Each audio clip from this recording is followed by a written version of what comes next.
Жаңбырлы Тбилисиден сәлем. Қазір біз Тбилиси вокзалындамыз. Осы жақтан мынандай әдемі пойызбен Батумиге қарай жол тартамыз. Жол 5 сағат деп тұр. Қазір ішіне кіріп көреміз.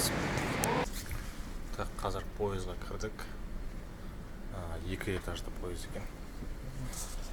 Осындай скоростной пойыз. Класстарға бөлінеді. Бірінші класс, екінші класс деп. Бірінші класстан алдым. Негізі билет 35 лари. Налогпен, андай комиссиясымен 40 лариға шықты в одну сторону. Так, 40 лариіміз 172-ге көбейтсек қанша болады? 5 мың ба, 6 мың. Сондай болады. Мынау бизнес класс. Сондай 2 қабатты пойыз. Жол 5 сағат.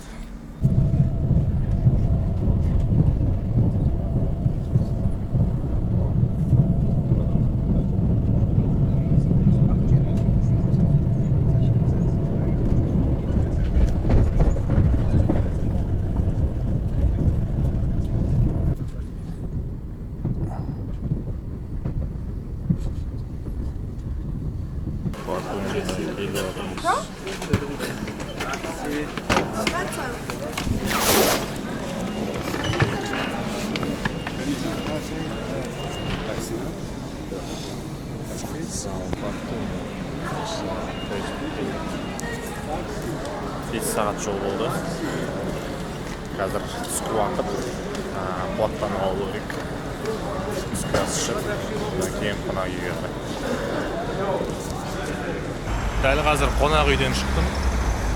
Мына қонақ үй қыс болғасын ғой, бағасы өте арзан. 7000 теңгеге шықты бір күн. Мына жақтың деловой центрі ғой. Батумидің отельдері. Мини Дубай ғой, короче.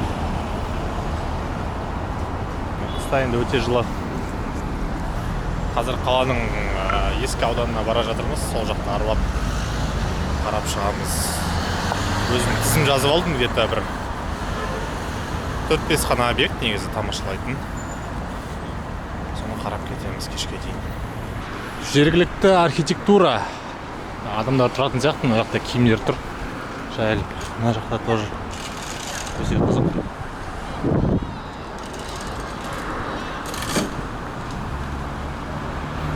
Макдональдс бар екен. Және де көшеде осылай иттер жүре береді.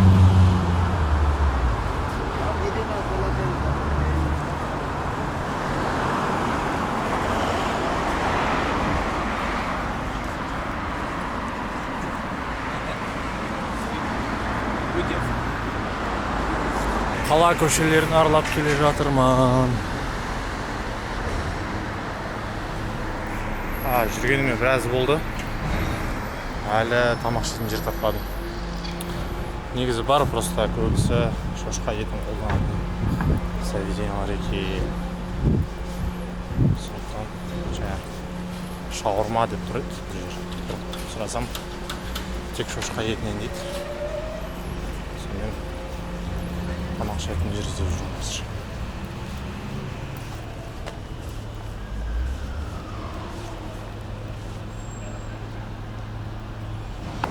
Әрең дегенде тамақ ішетін жер таптым. Турецкий кафе екен.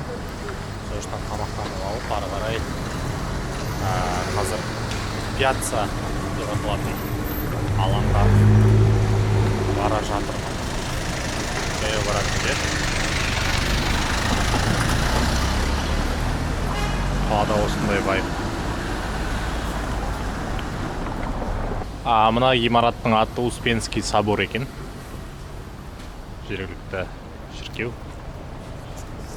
Жалпы бұл Батуми деген жер қала Аджария республикасы, автономды республикасының астанасы болып табылады. Ол Аджария Грузияның құрамына кіреді. Мен басында ойлағам негізі мұсылмандар деп бұлар. Сөйтсем 75% сол христиан діні, 25% мұсылман екен. Және сол 75% христиандардың көбісі аджариялық грузиндер. Аджариялықтар мен грузиндер араласып кеткен ғой. сол астанасы осы Батуми қаласы болып табылады. Айтпақшы, бұл жақта байқағаным Тбилисиге қарағанда орысша білмейді екен. Мысалы, қарапайым жұмысшылар орысша сұраса түсінбейді, ағылшынша да білмейді, тек грузинше сөйлейді. Именно осы Батумиде байқаған.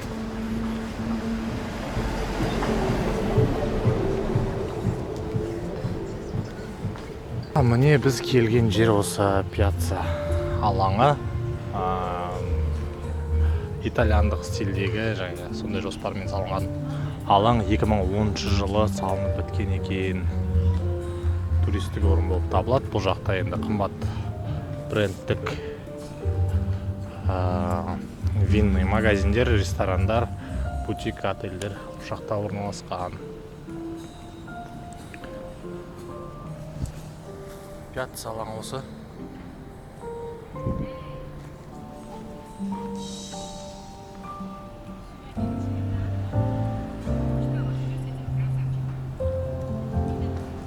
Пьяца алаңы осы алаңнан шығып, әрі қарай қала көшелерімен мешітке барамыз. Жергілікті мешіт бар екен. Сол жаққа кіріп шығамыз. Жаңа айтып өткендей, енді батумиліктердің 25% мұсылман болып тұр ғой. Сол қаладағы бір мешіт. Жақын жерде орналасқан екен, сол жаққа кіріп шығамыз.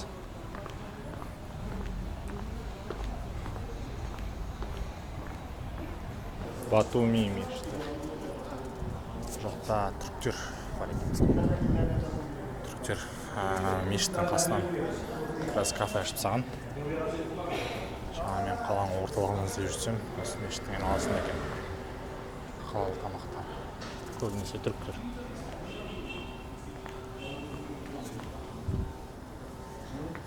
Мешіттен шығып, әрі қарай Европа алаңына қарай бағытталамыз. Бұл жақта қарайтын екі объект бар. Бұл да содан кейін халалдың бәрі ол жақта екен ғой, мешіттің жанында екен ғой.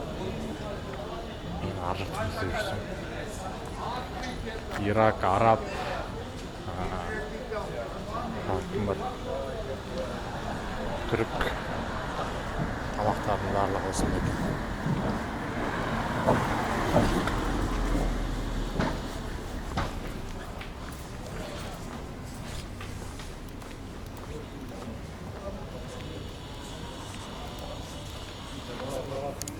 Кешкісін соғып кетем онда. Кешке жаққа келіп ужин ішу керек.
Батумидің кезекті көрнекті жері бұл астрономиялық сағаттар.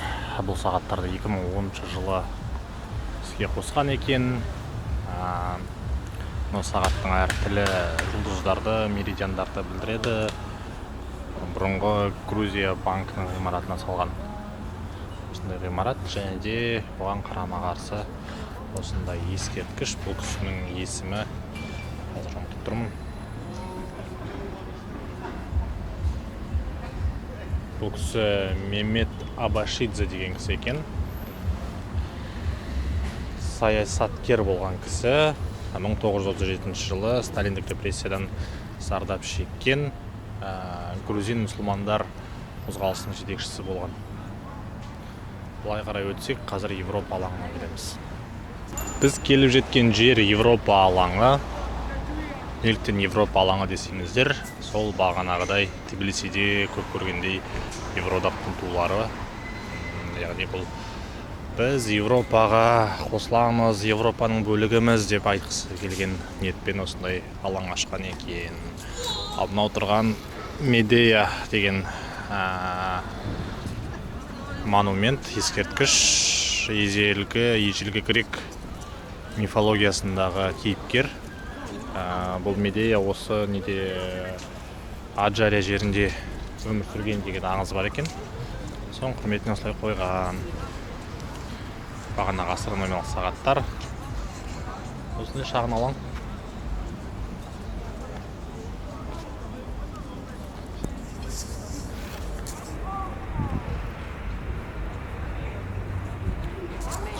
Мына жақта казино бар екен. Жалпы Батумиде казино, бүкінгірлік кеңселер өте кең тараған. Туристік зона болғандықтан енді әрине. Және де бағалары сәл Тбилисиге қарағанда қымбаттау. Тағы да сол туристік қала болғандықтан қымбат қояды бұлар маған. Қолыма осындай капучиноны алып қаланы аралауды әрі қарай жалғастырудамын. Бұл Нептун деп аталатын фонтан. Ар жақта Медея, мынау Нептун. Грузиндер көне гректің құдайларына қатты құрмет көрсететін сияқты.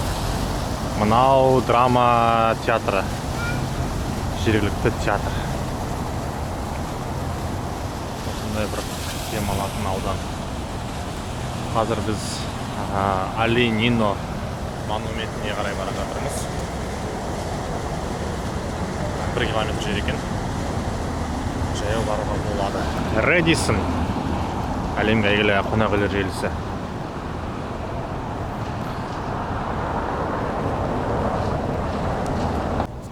Мынау тұрған ғимарат алфавитная башня деп аталады. Әліппе ғимараты, әліппе мұнарасы. Бұл 2010-11 жылдары салынып біткен ғимарат екен. Не үшін алфавитный деген кезде грузин әліппесіндегі әріптер салынған, жазылған ғимарат. Осындай бір туристік объект. Қандай қызмет атқаратын нақты түсініксіз енді. Әсемдік үшін салынған болар. Осылай жүру керек еді роликтегі. Еш уайымсыз. Мына жақта бір стройка болып жатыр. Походу новый отельдер, колесо обозрения.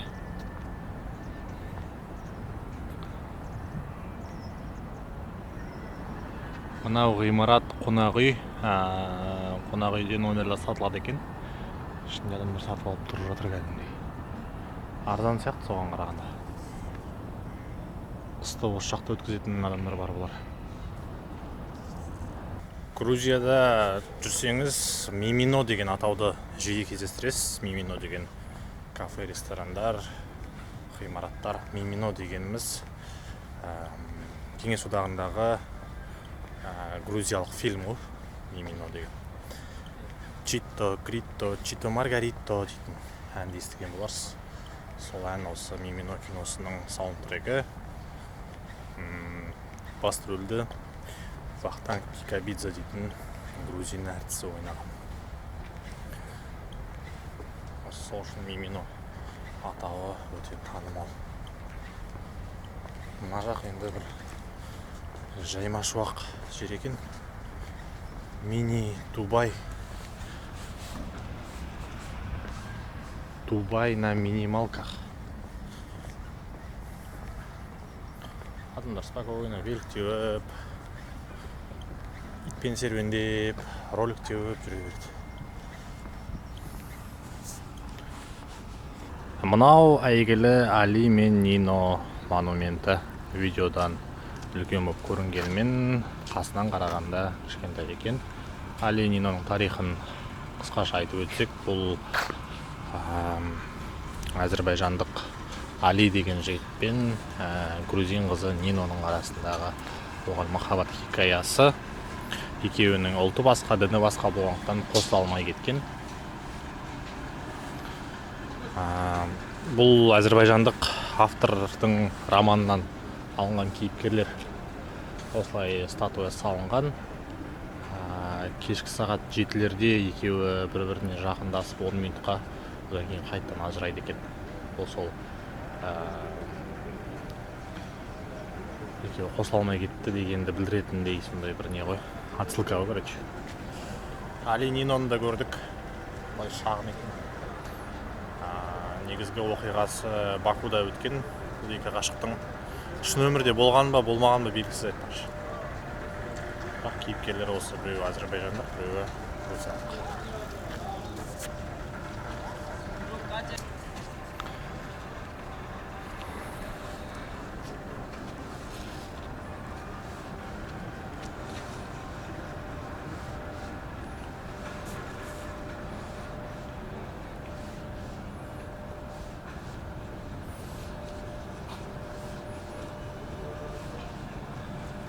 Али Нинодан өтіп, Қара теңіздің жағалауына келеміз. Мақаға площадка.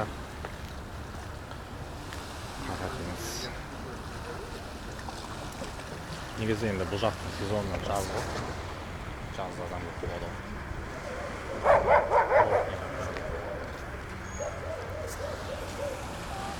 қазір адам аз.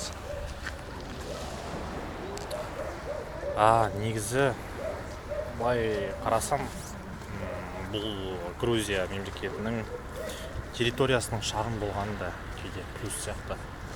Бұлардың жалпы территориясы Алматы облысымен бірдей даже. Алматы облысынан да кішкентай. Енді бүкіл туристік объекттер жақын орналасқанда бір-біріне. Пойызбен бара саласың, тез-тез машинамен аралай салуға болады деген сияқты. Тауда, көлде, тарихи ғимараттар да бәрі жақын орналасқан. Сондықтан бұл плюс деп айтсақ болады.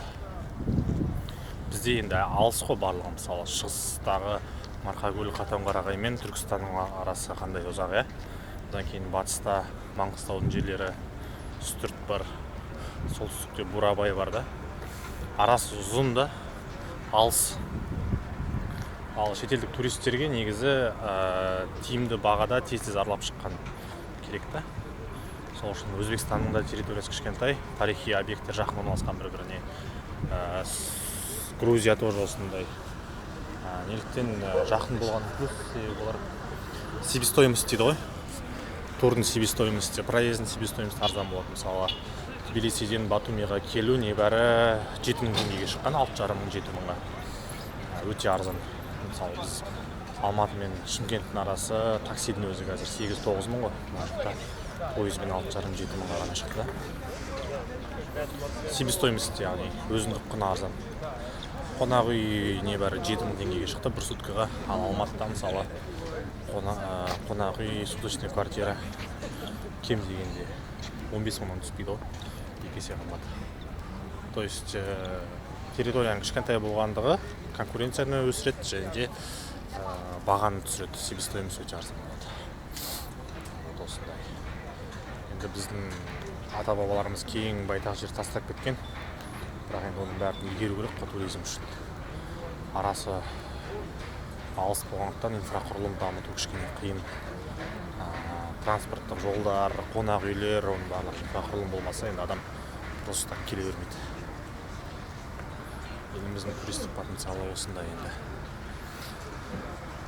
Ал сіздерге Қара теңізден тағы да бір көрініс болсын. Әрі қарай біз жағажайды аралауға кетеміз. Батумский порт. Балық аулап жүреді.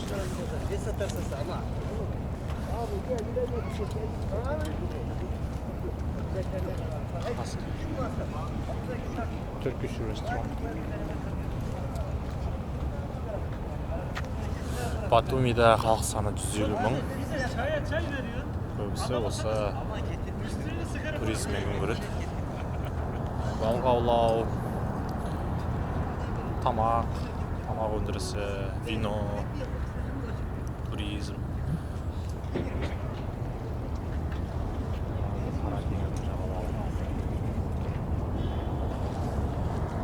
негізі Каспийдің жағасында орналасқанбыздың Ақтаудың осындай потенциалы бар ғой.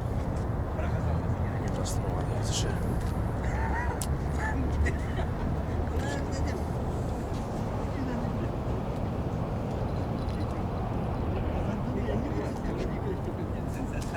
Анау Аджария республикасының туы, өздерінің бөлек туы бар, автономия болғандықтан.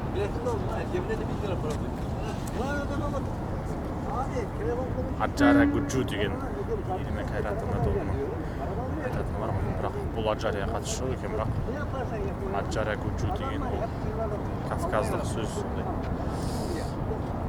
тау деген кейін сленг сөзге айналып кеткен.